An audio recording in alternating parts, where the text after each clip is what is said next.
Isaías capítulo 36, a partir do verso 1.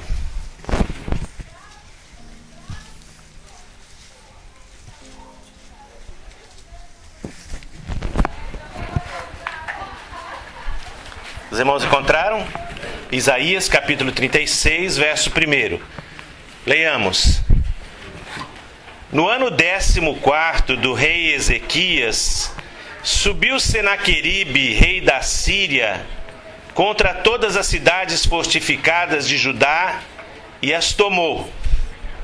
O rei da Síria enviou Rabsaque de Laques a Jerusalém, e ao rei Ezequias, com grande exército, parou ele na extremidade do aqueduto do açude superior, junto ao caminho do campo do lavandeiro.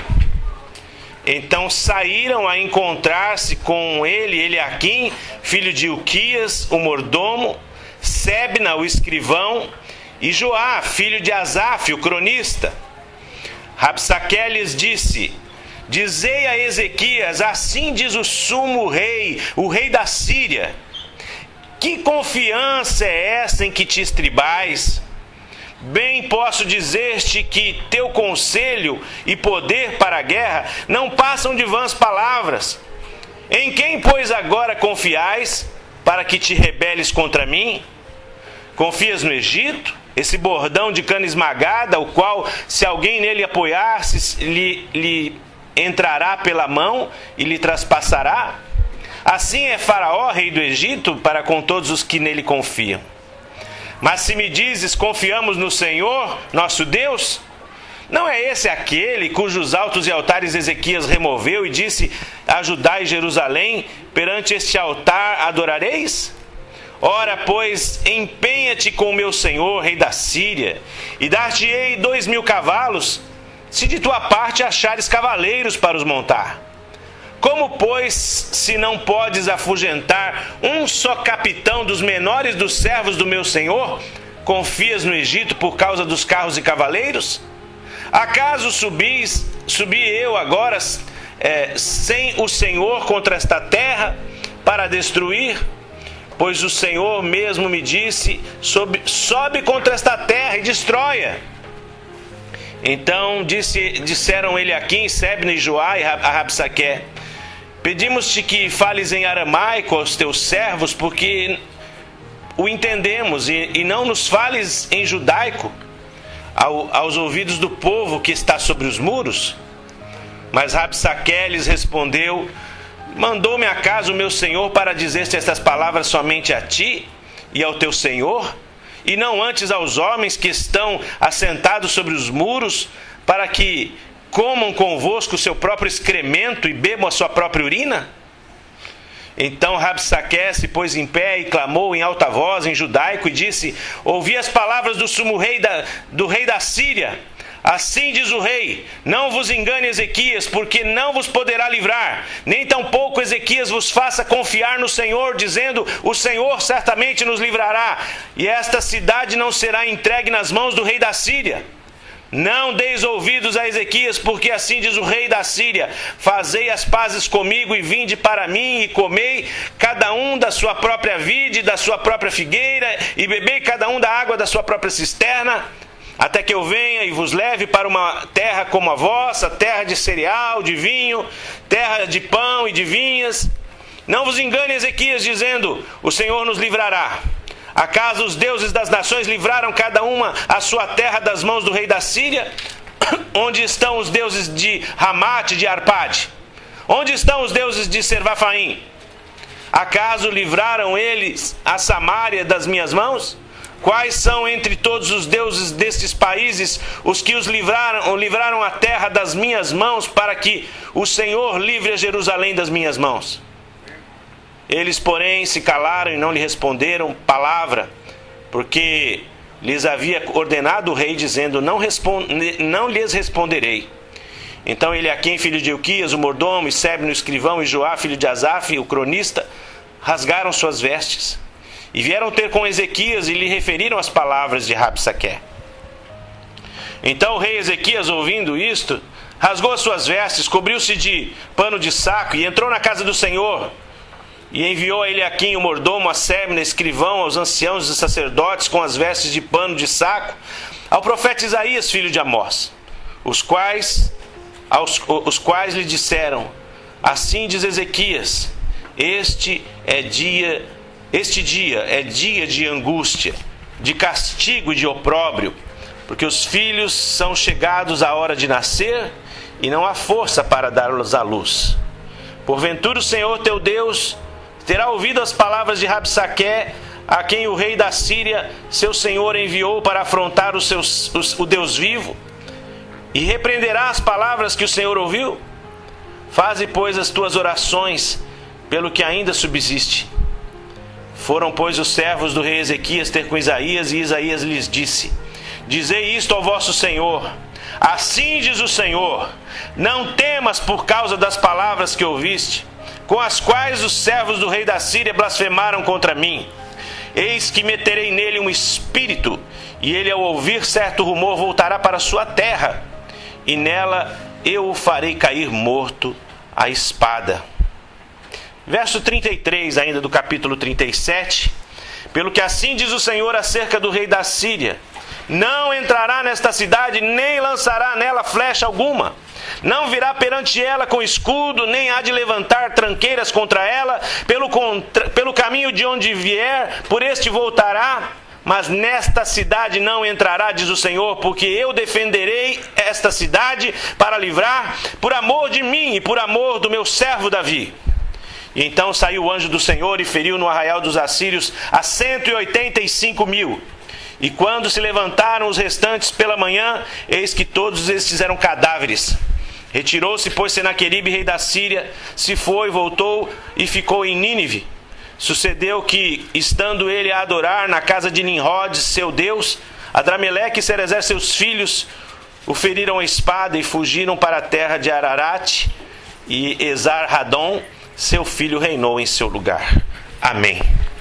Vamos orar. Pai querido, Pai amado, graças te damos pela tua palavra. Ela por si só já nos comunica uma verdade tão maravilhosa, que é o teu controle sobre toda a situação, que é, ó Deus querido, o amor que o Senhor tem pelo teu povo, por aqueles que temem o teu nome. E como, ó Deus querido, podemos esperar por um milagre nas horas de angústia, podemos aguardar que o Senhor, ó Deus querido, vela e zela por nós, ó Deus. Agora, pois, ó Deus, Deus Todo-Poderoso, fala ao nosso coração, fala ao nosso espírito através da tua palavra. É o que nós te pedimos, já agradecidos, meu Deus, em nome de Jesus. Amém, Senhor. Amém. O contexto aqui desse texto que nós acabamos de ler, meus irmãos, está mais ou menos no ano 701 a.C., mais de 700 anos antes da vinda do Senhor Jesus. E ali estava o rei Ezequias, um rei que, de uma forma geral, se a gente fizer um apanhado, ele foi um rei melhor do que outros reis que houveram. Não acertou somente, errou também. Mas no geral ele temia Deus, ele temia o Senhor.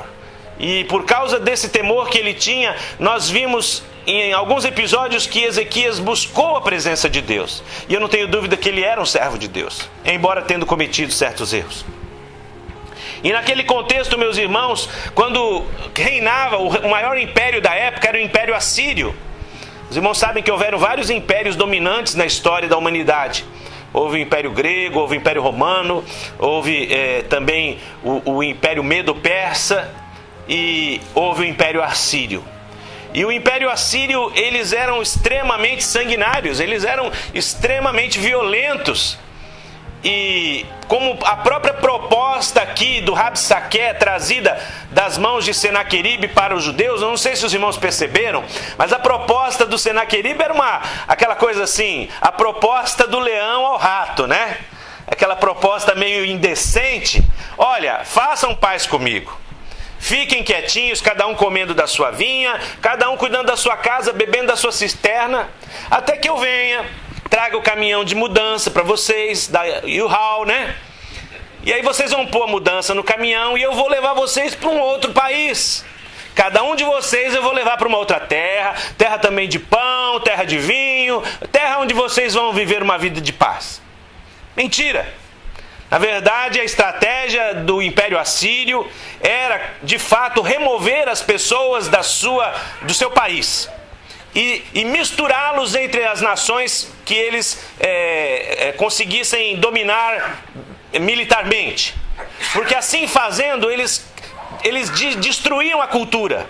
Eles destruíam os laços que uniam as pessoas em torno de ideais. Então, no Brasil, nós somos brasileiros, né? E temos orgulho de sermos brasileiros. E eu lembro que algumas vezes eu fui ao Nordeste e lá eles pintam assim em alguns lugares, lá, orgulho de ser nordestino, né? E acho legal isso. Porque as pessoas enfatizam o seu orgulho da sua cultura, do seu lugar, da sua localidade. E, né, lá no Paraná é bicho do Paraná, né? Já ouviram essa frase? Passava na televisão, é bicho do Paraná. Bota alguma coisa boa e diz lá, é bicho do Paraná. Só podia ser do Paraná, né? Então, dessa maneira, meus irmãos, mostra aquele amor que a pessoa tem ao seu lugar. Mas esse amor, ele é fomentado quando as pessoas estão juntas. Tanto é que nós aqui, brasileiros, qual é a nossa tendência? É nos agregarmos, estarmos juntos. É gostoso estarmos juntos, não é? Ouvir a nossa língua, falar o português brasileiro, isso é gostoso. Por quê? Porque é a nossa herança, a nossa raiz. Agora, se quiser destruir a nossa cultura, o que faz? Manda cada um de nós para um lado. E dali a algum tempo a gente já nem sabe mais o que está acontecendo no Brasil. Dali a algum tempo a gente já nem lembra mais o português direito. Dali mais algum tempo a gente já nem mais está preocupado com o Brasil. E se de repente alguém for lá invadir o Brasil e deixar de existir, não vai fazer diferença para nós. Era isso que os assírios faziam. Eles tiravam das pessoas essa nacionalidade, tiravam o seu nacionalismo, porque eles iam lá conviver com gente de outro país, de outro país, de outro país. Logo no começo eles iam ficar lá uns 5 anos tentando aprender a língua. E pior do que isso, uma língua tinha que prevalecer ali, né? Porque os assírios não faziam questão nenhuma que falassem a língua deles. Pelo contrário, que tenha confusão mesmo. Porque assim aquela nação deixa de existir por completo. Essa era a proposta do Senaqueribe ao Ezequias. A proposta, na verdade, era destruir a identidade de Judá. Era destruir a nação de Israel. E para os irmãos terem uma ideia, ele já tinha invadido todo o norte e tinha acabado com Israel no norte. Quando ele se refere lá a Samaria, viu o que ele disse? Acaso os deuses de Samaria puderam defender aquele povo de lá? Aquele povo lá de Samaria, meus irmãos, era o povo de Israel. As outras tribos de Israel que foram para o norte. Os assírios acabaram com eles. E tudo que sobrou de Israel, basicamente estava ali em Jerusalém. Era a tribo de Judá, acuada, porque já as cidades circunvizinhas tinham sido invadidas por Senaqueribe, por seus exércitos. E agora está ali Ezequias dentro das muralhas de Jerusalém, juntamente com a sua corte, com o seu governo e com as principais pessoas ali acuadas. E Senaqueribe assenta o seu exército em Laquis. Laquis, meus irmãos, fica aproximadamente 48 quilômetros de Jerusalém. Estava o exército todo mais ou menos aqui, perto de, sei lá, São Marcos, não sei, um pouco mais longe. Por aí. Estava ali aquele exército todo parado, esperando para invadir. E eles mandam então o copeiro do rei lá, um tal de Rabsaque. Provavelmente mandam ele porque ele falava bem hebraico. E mandam esse homem insultar Judá e dizer para eles se renderem. E naquele insulto que ele dá aos... Os irmãos já assistiram aqueles filmes, né? Quando vem o representante de um país, os outros saem de dentro das muralhas e vêm ao encontro e ali tentam fazer um acordo de paz. Um derradeiro encontro de paz. E nesse derradeiro encontro de paz, o Rabsaque insulta totalmente Judá, insulta Ezequias, insulta o Senhor Deus. Ele diz, acaso os outros deuses dos outros povos puderam salvá-los? Quem é o Senhor que possa salvá-lo? Ele diz assim, aliás, o Senhor, quem é o Senhor? Não tem nem estátua dele. Vocês derrubaram os altos que existiam dos outros deuses aqui? e ficaram só com esse senhor. E ele chega ao ponto de dizer ainda assim: sabe quem nos mandou aqui para destruir vocês? Foi o Senhor. E assim aquela mentalidade maligna de Rabsaque, influenciada pelo demônio, tenta trazer confusão ao coração do povo. Obrigado, querido. E é interessante aqui, irmãos, que quando Rabsaque está ali insultando Israel e tal, ele fala pro Ezequias, não é? Aliás, ele fala pro povo em hebraico. E aí os representantes de Ezequias, eles pedem pro Rabsaque, falam assim: Rabsaque, fala em aramaico. Nós falamos aramaico. Aramaico já era uma língua que nem todo mundo falava, mas já era uma língua muito falada na época. Era como se ele dissesse assim, né? Fala em inglês. A gente entende inglês, você fala inglês. Por quê? Porque assim o pessoal que está lá nas muralhas não ouve todo esse mundo de insulto que você está falando. E aí o Rabsaque joga mais pesado ainda. Ele diz assim: para que você está preocupado? Eu vim aqui, não vim falar para vocês só não, vim falar para eles também. Para que eles saibam que eles vão ter que beber a própria urina e comer o próprio excremento.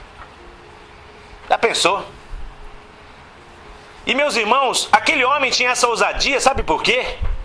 Porque de fato o Império Assírio era poderosíssimo. De fato o Império Assírio era muito forte. De fato o Império Assírio tinha na mão todo o poder bélico. E Judá estava ali acuado. E Judá tinha tentado uma aliança com o Egito, que o Egito era um império decadente, um império que já estava, né, caindo por terra. E Judá tentou uma manobra política de fazer um acordo com o Egito, com o faraó do Egito, para tentar evitar, para tentar obter ajuda militar contra a Síria. Mas, infelizmente, para Judá, o exército do Egito não veio. E o Rabsaque zomba deles e diz assim: vocês foram fazer aliança com o Egito? Quem é o Egito? Meus irmãos, naquele dia, o Ezequias manda mensageiros ao profeta Isaías. E ele só tem uma palavra para dizer para Isaías: olha, profeta, ora a Deus, porque este dia é dia de angústia. Foi assim que se sentiu o rei Ezequias. Ele sentiu o coração dele angustiado. E então se desenvolveu toda esta conversa que nós lemos aqui entre o profeta Isaías. Quando o profeta Isaías então manda dizer ao rei Ezequias que nada do que aquele homem disse vai acontecer. Que nenhuma flecha vai ser atirada em Jerusalém. Mas eu vou dar a vitória para vocês. E aquele rei insolente, ele vai voltar para a casa dele, e lá eu vou matar ele. E se os irmãos forem mais adiante, no capítulo 37, como eu li, os irmãos vão ver que a palavra do Senhor se cumpriu. Nenhuma flecha foi atirada em Jerusalém. E o rei Senaqueribe voltou para casa e lá ele foi morto pelos próprios filhos. Dizem os historiadores que existem registros. Mas como que morreu tanta gente? 185 mil soldados morreram assim tão rápido. Dizem os registros da Assíria que uma praga de ratos, a peste bubônica, se espalhou pelo arraial dos assírios. E essa peste, ela é extremamente mortal. E a morte por peste bubônica e pela como que é a outra bicho que o rato leva lá, como chama? Leptospirose. São mortes assim extremamente rápidas. O que aconteceu? Os ratos serviram ao Senhor ali, visitaram cada soldado e deram ali neles uma dose de vírus mortal. E naquela noite, então, morreram 185 mil soldados. Quando os outros acordaram, todo o resto eram cadáveres. E eles se mandaram, e o Senaqueribe não morreu, fugiu. Eu acho que o Rabsaque morreu nessa história do rato aí. E isso está nos registros da Assíria. Quando fizeram achados arqueológicos sobre a Assíria, tem lá ratinhos pintados lá e um monte de caveira tal, dessa batalha contra Judá. Significa que existe um fundo de verdade nessa história. E eu creio que foi isso mesmo que aconteceu. Deus mandou ali essa praga para destruir o exército da Assíria. Mas o que nos ensina, meus irmãos, essa lição? O que nos ensina esse texto que nós lemos hoje de manhã, o que isso se aplica na nossa vida? Eu quero reforçar essa frase do rei da Assíria, do rei Ezequias, quando ele diz: hoje é dia de angústia. Você tem passado por dias de angústia na sua vida? Aquele dia que seu coração fica apertado, e que parece que existe um imenso vazio em torno da tua vida. Parece que nada vai dar certo. Parece que as ameaças exteriores estão chegando até a porta da tua casa. Você já se sentiu assim? Apreensivo? Muitas vezes desanimado? Às vezes é o problema financeiro, você não vê solução para ele. Às vezes é o problema conjugal, seu casamento não vai bem e o relacionamento... Eu costumo dizer que viver debaixo do mesmo teto com uma pessoa que te faz infeliz, que você não ama, é pior que um castigo. E tem gente que vive assim. Está debaixo do mesmo teto com uma pessoa lá, como diz aquele título daquele filme, vivendo com o inimigo. E não vê como resolver essa situação, não vê como dar solução a isso. Ou então, talvez você esteja angustiado pela situação do seu filho, da sua filha. Às vezes a gente educa filhos, não é que quer o bem deles, mas eles começam a tomar rumos diferentes daqueles que nós sonhamos para eles. Eles têm seus próprios sonhos e às vezes os sonhos deles não são tão bons. E a gente começa a ficar angustiado, começa a bater no nosso coração um desespero.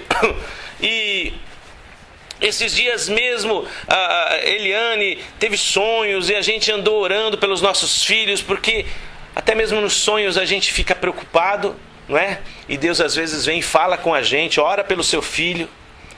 E meus irmãos, não sei no caso de vocês, mas o que me bate mais angústia é quando eu me preocupo com os meus filhos. Quando eu chego assim de noite, vou ali, dou uma olhadinha na janela, não vejo o carro na garagem. E aí fico preocupado, meio acordado, meio dormindo, esperando. E lembro da minha mãe que fazia a mesma coisa. E a mãe dormia na sala para ouvir a porta abrir para eu entrar e ela dizia: agora posso ir dormir. E de repente eu chegava ali 5 horas da manhã, tadinha. Ainda bem que ela não ligava, ela dormia o dia inteiro. Mas o fato, meus irmãos, é que nos causa angústia. Qual é o motivo da sua angústia hoje? Você está angustiado? Se você não está angustiado, diga um glória a Deus bem alto, aleluia. Não estou angustiado, eu estou na boa. Porque essa mensagem é para os angustiados. E se você não está angustiado, então glorifique o Senhor e ore por quem está. Porque hoje de manhã nós temos uma mensagem para aquele cujo coração está angustiado. Uma mensagem para aquele cujo coração está apertado por algum motivo, por alguma razão. Algo está tirando a paz do teu coração. Da mesma maneira como Ezequias, ele estava com o coração angustiado, o coração apertado. Ele não tinha um exército para enfrentar Senaqueribe. O que fazer?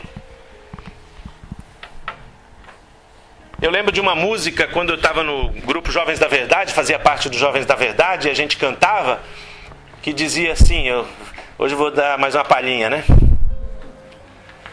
Há momentos que na vida pensamos em olhar atrás. É preciso pedir ajuda para poder continuar. E clamamos o nome de Jesus. E clamamos o nome de Jesus. E clamamos o nome de Jesus. E Ele nos ajuda a carregar a cruz. Desculpa aí, não ensaiei. Mas essa música, ela diz que há momentos que na vida a gente pensa em tomar a mochila e voltar para trás, não é? Mas o que diz a Escritura? que o servo do Senhor, o quê? Ele não retrocede, amém?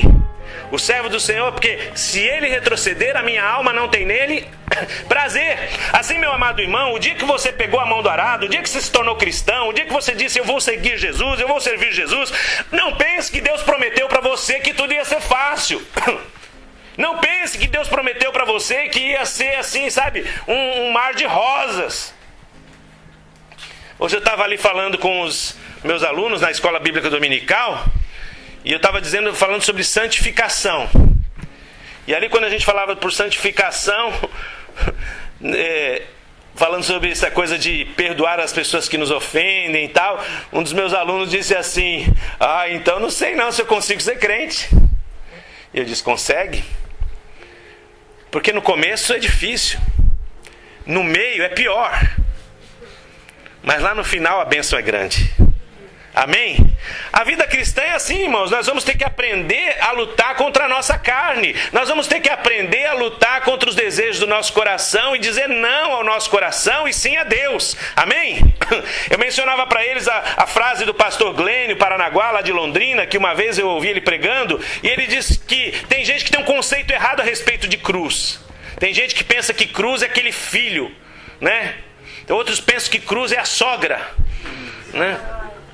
Mas, meus irmãos, nada disso é cruz, certo? Cruz é quando a sua vontade, na horizontal, aqui ó, ela cruza com a vontade de Deus na vertical. Formou uma cruz, não formou? E aqui você tem que decidir pela vontade de Deus. Sua carne diz, Ledo, faça isso. Vai lá e diga um monte de desaforo para aquela pessoa. E o Espírito Santo diz, vai lá e abençoa aquela pessoa. Decidir entre a minha vontade e a vontade de Deus é tão difícil, mas é a cruz que temos que carregar, amém? Tem gente que para ser crente não faz nada, simplesmente vive a vida. Quando tem que dar soco, dá. Quando tem que dar tapa, dá. Quando tem que revidar, dá. Quando tem que falar palavrão, fala. Quando tem que encher a cara, enche. Quando tem que mentir, mente. Mas isso não é ser um discípulo de Jesus, amém? Isso é viver no mundo, e quem agrada o mundo não agrada a Deus. Nós somos crentes, fomos chamados por Deus para viver em arrependimento, para perdoar as pessoas que nos ofendem, para amar as pessoas que nos odeiam. Somos chamados por Deus a ter palavras boas. Somos chamados por Deus a não falar mais palavrão, nem aquele mais pequenininho, não é? Somos chamados por Deus a não ficar mais mentindo para tudo que acontece na vida. Somos chamados por Deus para viver de forma decente, prudente, a sermos amigos de todos, amigos do bem, inimigos do mal. Isso é ser crente. Você vai dizer, mas pastor, eu conheço um monte de gente na sua igreja que não vive assim. Você conhece gente da minha igreja, mas não é da igreja de Jesus. Pode ser da igreja do pastor Ledo, mas não é da igreja de Jesus. Porque quem é da igreja de Jesus vive uma vida santa. E assim, meu amado irmão, há momentos na vida que a gente está angustiado. E como a gente vai reagir diante da angústia? Tem gente que diante da angústia reage segundo a carne. É assim que você reage? Segundo o que você aprendeu com seu pai, com a sua mãe. Escreveu, não leu? Mal comeu. E no caso aqui de Ezequias, ele nem podia fazer isso, né? Já pensou? Eu tenho ali, querido. Já pensou o Ezequias pegar e falar assim, esse mal educado está falando isso, mata esse Rabsaque aí na porta. Mas o Ezequias não fez isso porque ele era um homem que temia a Deus. Amém? E o Senhor diz, minha é a vingança. A vida cristã, meus irmãos, portanto, não é fácil. A vida cristã, ela é difícil. Diga comigo, viver a vida cristã será um caminho de dificuldade. Mas a vitória no final é certa. Aleluia. Assim, meus irmãos, a primeira coisa que eu quero enfatizar aqui no caráter de Ezequias, que me chama a atenção, e que nós devemos agir como ele, é não nos entregar às ameaças do inimigo. Você tem estado angustiado, sabe por quê? Porque o inimigo tem mandado mensagens para você. Sabe quais são essas mensagens? São mensagens de derrota. É isso que o Rabsaque estava ali. O Rabsaque era um verdadeiro demônio, mandando mensagens de derrota. O seu casamento já era, já vai pro brejo, acabou. Seu filho não vai dar em nada. Você viu que ele tirou aquela nota baixa na escola? Nunca mais. Olha, essa situação na tua vida, o teu casamento, esse teu marido que você tem aí, ó, nunca vai melhorar não. Essas são as mensagens do diabo. Essas são as mensagens de Satanás. Essas são as mensagens que vêm das trevas. E foram as mensagens que vieram contra Ezequias naquele dia de angústia. E às vezes você se sente assim angustiado porque você está dando ouvidos às vozes do inimigo.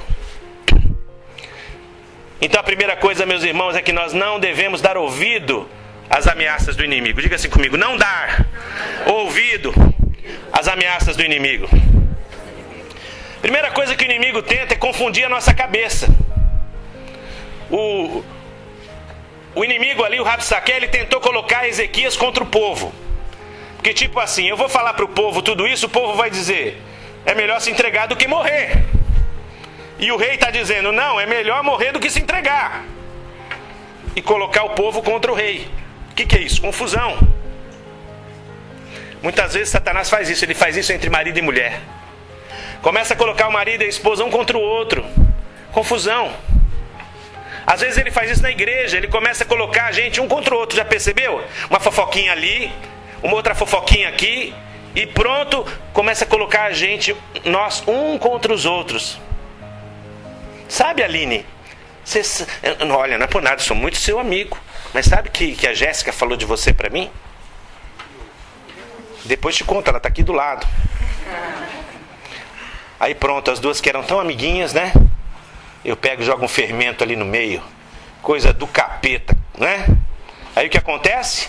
As duas já não se falam mais. Quem venceu? O diabo. Assim, meus amados irmãos, muitas vezes o inimigo vai fazer isso. Vai usar até gente boa, sabia? Tem gente boa, gente camarada usada pelo diabo também. Até crente. Senão Jesus não teria dito lá: não deis lugar ao diabo. Às vezes, meus irmãos, a gente empresta a nossa boca ao demônio, sabia? Porque tudo que a gente faz que é para desagregar, para desunir, para separar, para destruir, pode ter certeza que não é de Deus. A nossa boca, ela deve ser usada para abençoar e não para amaldiçoar. Amém? Amém, irmãos. Obrigado, querido. Daqui a pouco nós vamos encher o batistério aqui. Mas há pessoas, meus irmãos, às vezes que a gente empresta a nossa boca para o diabo. Faz assim, ó. Não quero emprestar minha boca para o diabo. Amém? Tudo que a gente faz, a Bíblia diz, deve ser o quê? Para trazer paz, para trazer união, para trazer harmonia, para trazer alegria. Tudo que fizeres, o que diz a Escritura? Faz como para o Senhor. Você faz fofoca de Deus? Você fala mal de Deus? Diz que Deus estava mal vestido ontem? Que o cabelo de Deus estava horroroso? Que Deus não serve para nada? Você faz isso?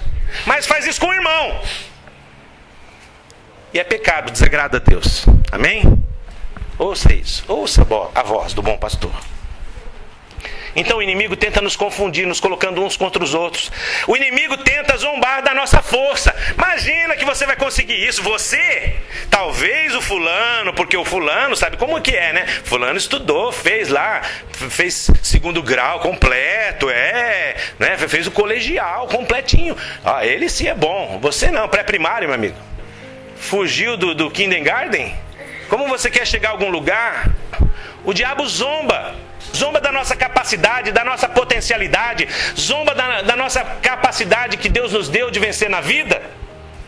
E às vezes a gente dá ouvidos para o diabo e diz: é verdade, o sujeito é melhor do que eu não vou dar em nada. O inimigo também tenta nos pôr para baixo. Aquela história que ele falou de comer não sei o que e beber não sei o que lá. Aquilo ali põe qualquer pessoa para baixo, né? Principalmente se vem de uma pessoa que é mais forte que você. Eu me recordo lá no Brasil, irmãos, uma vez que uma pessoa tinha me emprestado um dinheiro e essa pessoa tinha me dado um prazo para pagar, porque eu queria quitar o meu apartamento que eu tinha comprado do BNH em suaves 252 prestações. E surgiu lá a possibilidade de quitar e eu peguei dinheiro emprestado com uma pessoa na intenção de que eu ia vender o meu carro e pagar. Mas naquele período, irmãos, alguém veio e bateu no meu carro.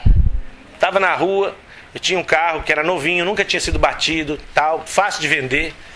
Alguém veio e bate na traseira do carro. E aí até a seguradora mandar arrumar, e aquela coisa toda e tal. Chega a pessoa, o prazo que a pessoa tinha me dado, e a pessoa disse assim para mim: cadê o meu dinheiro? Eu disse: bateram no meu carro. Ele falou: não tem nada a ver com isso. E aquela situação, meus irmãos, foi tão humilhante, porque eu sou uma pessoa que procuro ser tão correta nos negócios. E aquela pessoa foi tão dura comigo. Eu me senti extremamente humilhado. E Deus foi tão generoso, irmãos, que apareceu uma pessoa que precisava deixar um dinheiro comigo. Mas esse dinheiro a pessoa tinha que me dar, imagina isso, era janeiro. A pessoa precisava deixar esse dinheiro comigo em setembro. Aí essa pessoa me procurou e falou assim: Ledo, olha, aquele dinheiro que eu preciso deixar com você, você pagar uma coisa para mim, eu já tenho, já consegui. Eu falei: mas é só em setembro. Ela falou assim: não, mas eu não quero ficar com o dinheiro, senão eu posso gastar. Pega o dinheiro aí e fica com você. Aí quando o meu credor, eu cheguei para o meu credor e disse: já depositei o dinheiro na sua conta. Ele me perguntou: como que você conseguiu? Eu disse para ele: Deus me deu. Até hoje ele não sabe de onde veio. Meus amados irmãos, sabe, muitas vezes a gente se sente para baixo. Naquela situação eu me senti tão para baixo. Me senti assim um caloteiro, sabe? A pessoa estava no direito dela de me cobrar, mas eu me senti um perfeito caloteiro. Mas naquele episódio eu orei e Deus disse para mim: fica tranquilo, eu vou resolver essa situação. Amém? Assim, meus irmãos, o diabo, ele tenta nos pôr para baixo, ele tenta nos humilhar. Não estou dizendo que era o diabo aquela pessoa, mas usa situações. O inimigo também coloca dúvida de que Deus pode nos ajudar. Estou aqui pregando hoje, tentando estimular você a acreditar que Deus é com você. Amém? Mas o diabo vai trabalhar no sentido contrário para te dizer: cadê Deus? O pastor fica lá falando que Deus. Ele está lá com a barriga cheia, está com a burra amarrada na sombra. Para ele é fácil dizer que Deus vai fazer alguma coisa por alguém. Mas e comigo? Deus não faz nada. Meus amados irmãos, isso é coisa do diabo. Porque o diabo, sim, ele quer dizer para você que Deus não existe, Deus não pode fazer nada por você. Mas eu quero te dizer: creia no Senhor, porque Ele é galardoador daqueles que nele confiam. Muitas vezes nós estamos assim, dando ouvidos ao inimigo. Diga assim comigo: eu não devo dar ouvidos às ameaças do inimigo. A palavra de Deus, ela diz assim, que o servo do Senhor, ele não teme más notícias. Essa semana você recebeu uma má notícia? Estava conversando com o pastor Nelson essa semana. O pastor Nelson recebeu uma má notícia. Ele tem que fazer uma cirurgia, talvez, no joelho, né? E ontem a gente estava conversando sobre isso. E ele estava dizendo: eu não sei, porque o meu trabalho requer que eu fique ajoelhado. Então, falei para ele: confia no Senhor, nós vamos orar e tudo vai dar certo, em nome de Jesus. E aqui mesmo agora, pastor Nelson, eu profetizo a tua bênção em nome de Jesus. E eu declaro que você já está curado, e você vai trabalhar com os 2 joelhos no chão, e vai ser uma bênção em nome de Jesus. Essas coisas, elas vêm muitas vezes para nos pôr para baixo. Essas coisas vêm muitas vezes para nos deixar assim amedrontados a respeito do futuro. E é isso mesmo que o diabo quer. Mas o servo do Senhor não teme más notícias. O servo do Senhor, ele não teme aquilo que o inimigo manda, porque ele conhece o seu Deus. Louvado seja o Senhor. E aqui então nós vemos uma segunda coisa que aconteceu naquele episódio, é que o servo de Deus, ele confia exclusivamente em Deus. Amém? Muitas vezes a gente vai confiar no médico, a gente vai confiar no advogado, não confie muito. A gente vai confiar no juiz, a gente vai confiar numa dessas pessoas. Tá certo, os profissionais, eles estão aí para nos ajudar, para fazer aquilo que nós precisamos. Mas se nós não confiarmos no Senhor, meus amados irmãos, nós estamos perdidos.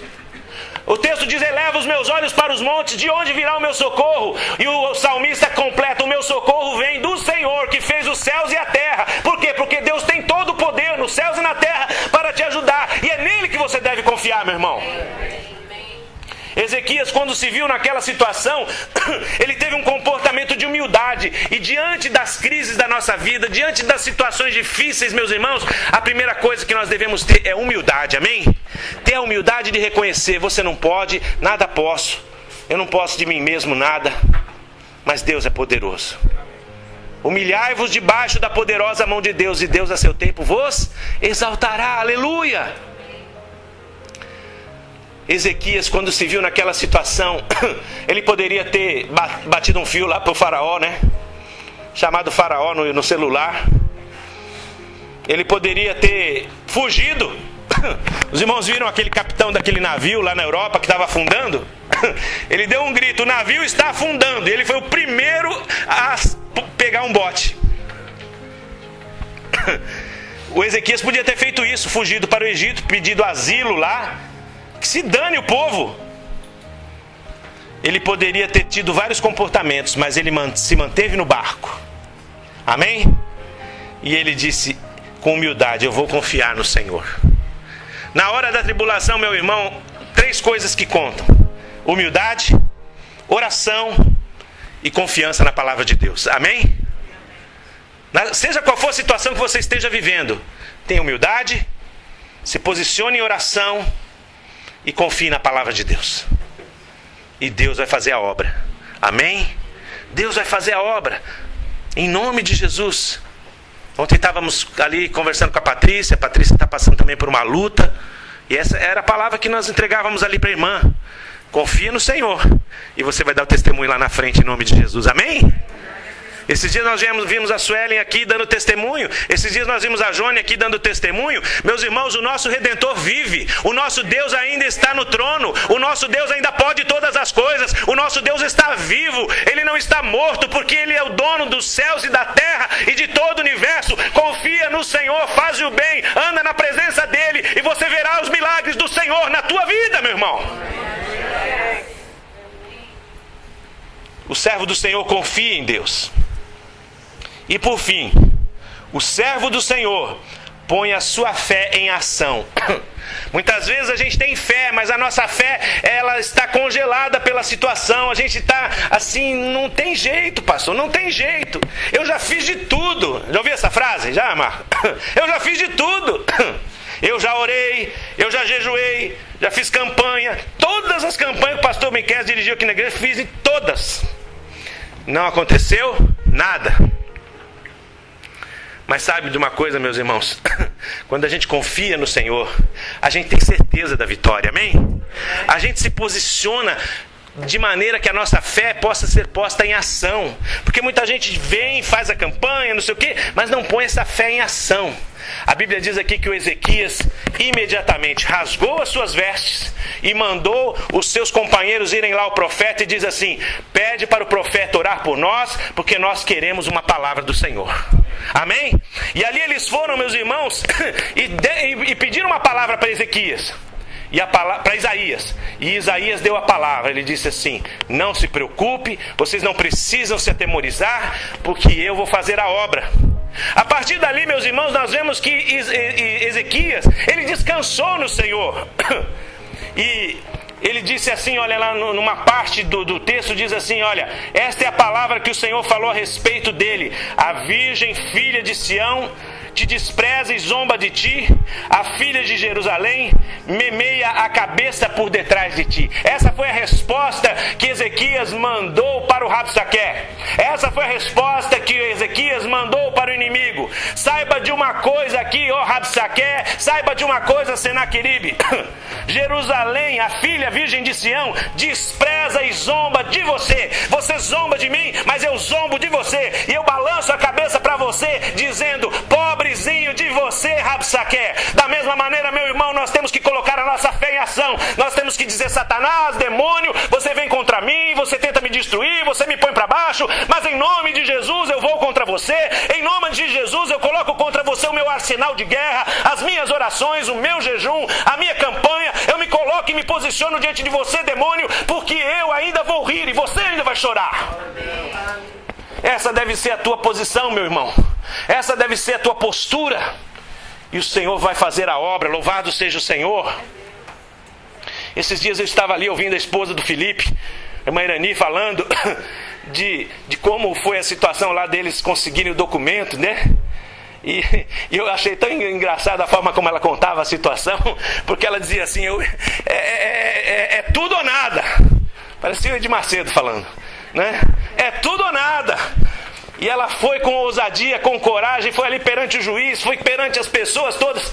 É tudo ou nada. E ela ouviu do Senhor o tudo. Amém? Porque o nosso Deus, meus irmãos, é assim.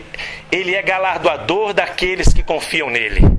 Se você confiar no Senhor, eu garanto para você, eu assino embaixo e eu declaro para você, Deus vai te abençoar, Deus vai cuidar de você. Você vai dizer, mas pastor, tanta tragédia, tanta situação difícil. O Senhor está no controle de tudo. Creia nisso, confie nisso. Pode ser que as notícias sejam difíceis, que o quadro seja tão difícil, mas saiba que Deus está no controle de tudo. E que lá na frente nós vamos ver o resultado. Lá na frente nós vamos ver que Deus estava vendo tudo, ouvindo tudo, e nenhuma das nossas orações foram em vão. Que Deus nessa manhã possa te abençoar, e que nessa manhã você possa sair daqui com uma postura diferente diante da tua tristeza. Você possa sair com uma postura diferente diante da sua angústia. A postura de um vencedor.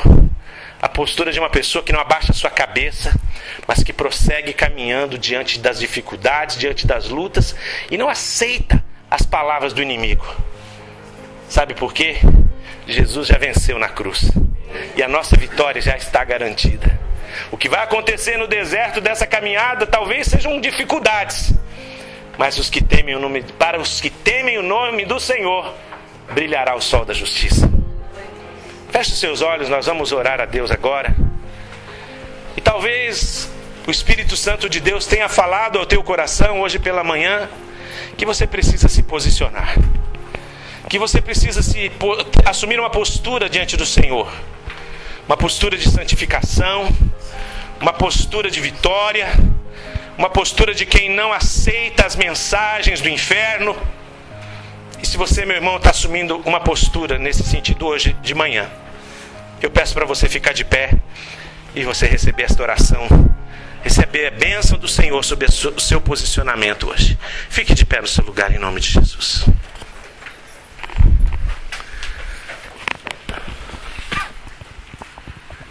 Coloca a mão no teu coração e diga assim comigo: Senhor meu Deus, em nome de Jesus, eu tomo posição, Senhor. Eu tomo posição de guerra.